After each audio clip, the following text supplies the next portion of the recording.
ایک بزرگ تھے تو ان کی طبیعت بڑی علیل ہو گئی، بیمار ہو گئے، تو اللہ نے آزمائش دی تو کیڑے پڑ گئے وجود میں.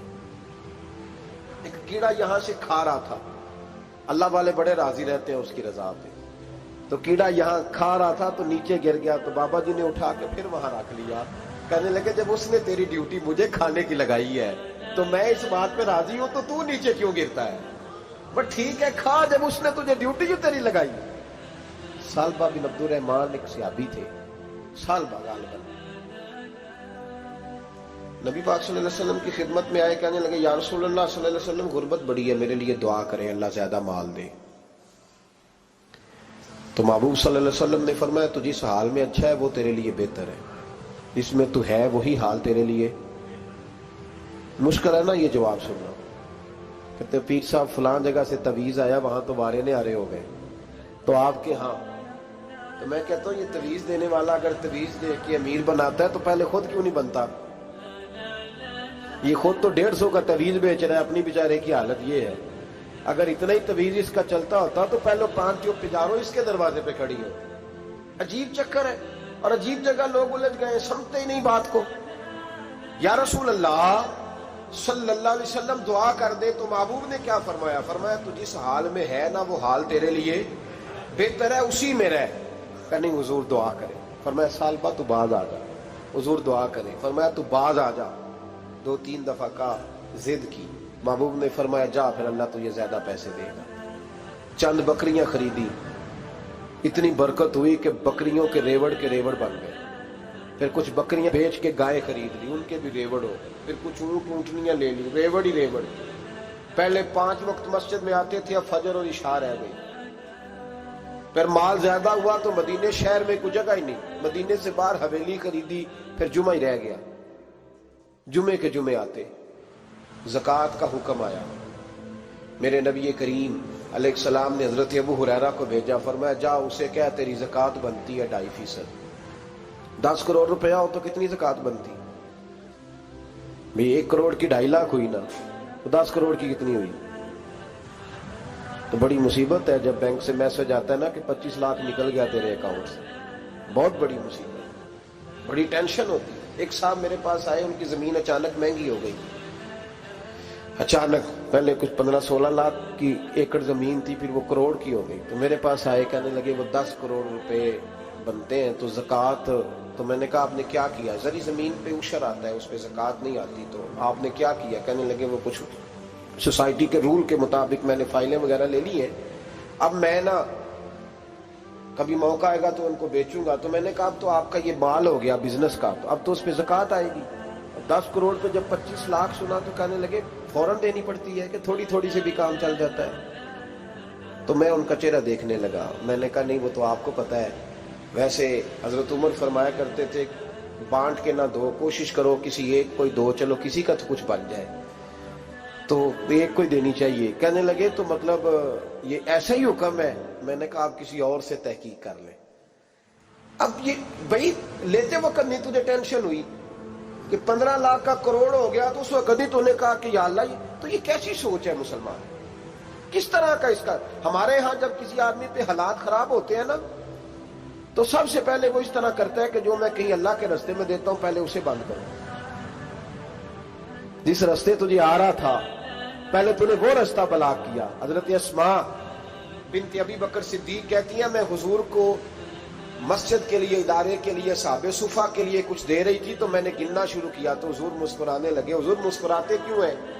تو فرماتے لگی، محبوب فرمانے لگے اسماء اللہ کے رستے میں گن گن کے نہ دیا کر، ورنہ وہ بھی تجھے گن گن کے دے گا.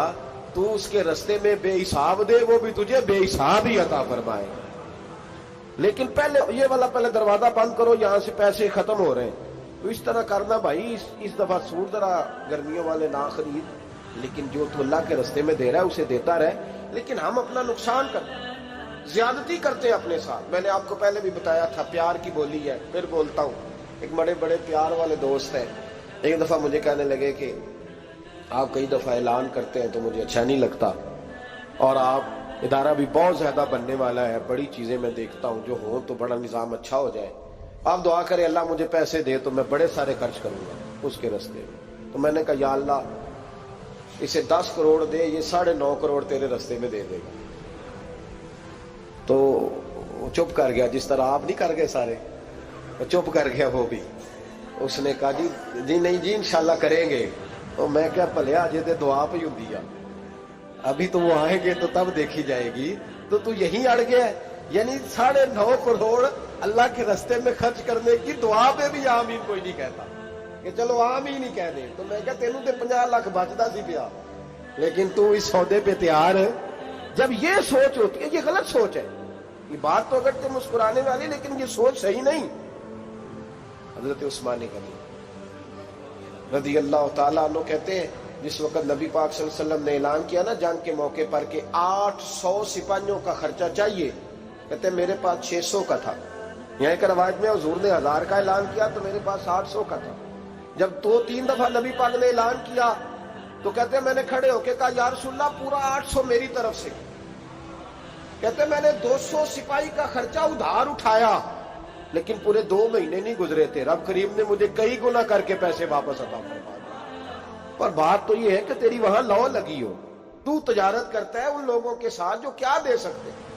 تو سالبہ کے پاس حضور نے پیغام بھیجا، پہلے تو کہا تیرے لیے بہتر نہیں مال، جب اصرار کیا تو بڑی برکت ہو گئی، بڑا آیا تو فرمایا زکوٰۃ دے، 2.5% زکوٰۃ ہے۔ اب جب سوچا کہ 5 اونٹوں پہ ایک بکری جائے گی اور بڑا سارا مجھے دینا پڑے گا، اب جب غور کیا تو یہ تو نہ کہا کہ میں نہیں دیتا۔ حضرت ابو ہریرہ سے کہنے لگے نبی کریم علیہ السلام کی خدمت میں عرض کرنا کہ میں خود آؤں گا۔ حضرت ابو ہریرہ نے آ کے عرض کی یا رسول اللہ صلی اللہ تعالی علیہ وسلم، حضور وہ کہتے تھے میں خود آؤں گا۔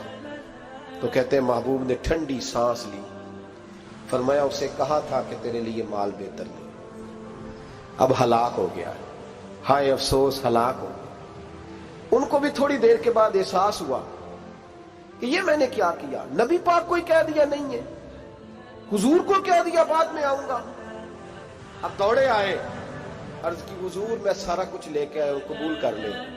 محبوب نے فرمایا گویا بلال حبشی کی خشک کھجور بھی قبول ہے، اور صہیب رومی ایک اٹی بان کی لائے تو وہ بھی قبول ہے، اور عمار بن یاسر اور مصعب بن عمیر اگر 2 دینار دے جائیں اور کوئی پرانا جوڑا کسی سپاہی کے لیے چھوڑ جائے تو وہ بھی قبول ہے، لیکن تو اپنا لاکھوں لے کے چلا جا، تیرا کوئی نہیں قبول، معاف کر دیں۔ فرمایا جا معاف کیا، پر پیسے لے کے نہ آنا۔